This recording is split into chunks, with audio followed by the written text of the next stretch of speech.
Leroy Collects here, wanting to wanting to make a video talking about basically lately some people have been calling me a fake Christian because of my stance against the transgender homosexual atheist lifestyles. And a few other things. But yeah, they see it's the issue. I decided to figure out what a fake Christian is, what a real Christian is, what a fake Christian is. Because basically, the Bible says you will know them by their fruit. Okay, so meaning what they produce, what they do, what effects they have, things like that. You'll know that by that. So let's see what a real Christian and fake Christian is. First, the fake ones. Yeah, some places are definitely looking pretty rough. The Westboro Baptist Church, they're looking pretty fake. Protesting soldiers' funerals. Yeah, I don't think that. That's not cool. Not a good look there, guys. But then there's other ones. These cults, say they're Christians, but yeah, a lot of times the leaders say they're the second coming of Christ, and of course they're not. And basically, yeah, I remember there was one story of a cult who was based in South America. It was a church that was in South America, and they lived in the jungles down there. A senator came by one day, and he basically was like, wanted to check the place out. So yeah, then after he checked the place out, some of the members of that church were decided, cult were decided, he'll say they wanted to go hang out with him, and go back to civilization instead of hang out with the cult leaders. So the cult leader let them go. Okay, let them go, get to the landing strip. They could get in the plane and get out of there. And basically, but then they were all killed.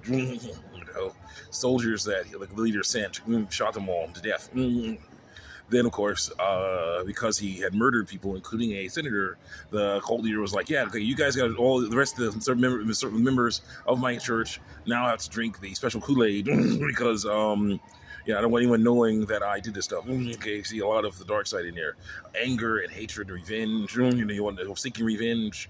And then there's like, oh yeah, but his fear of being found out for your sins. Cover that stuff up. That's what's going on. That was going on in that cult. That's fake stuff. That's what that is. Thankfully, some people were able to escape from that and not be forced to drink the special Kool-Aid, so they survived. They were able to tell people, get back to civilization. We're able to tell that story. Then there's other ones.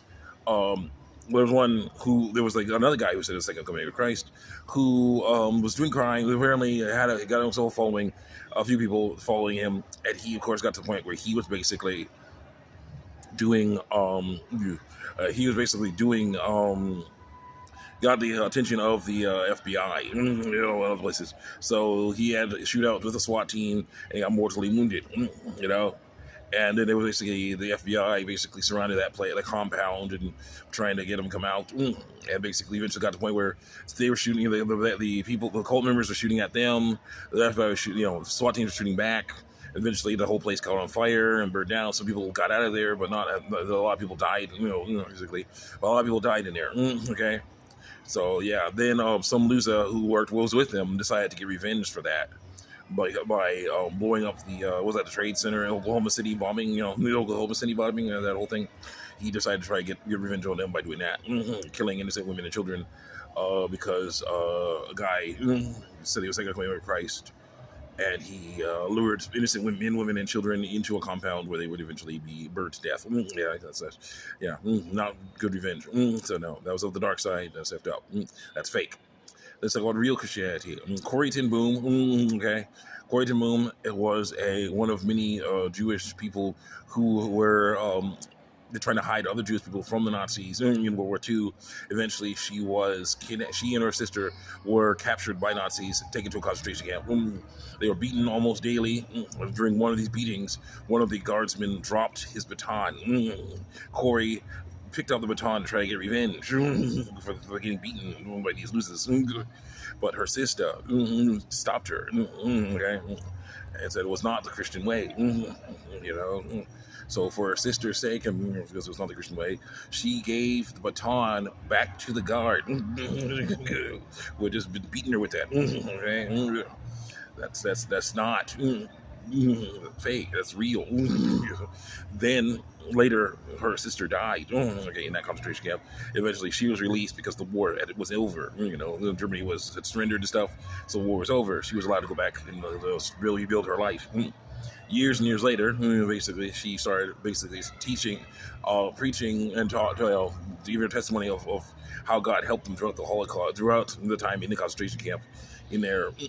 Basically, she was able to help lead other women to Christ in the concentration camp. And then after one service, a man walked up to her and basically introduced himself as one of the guards that beat them.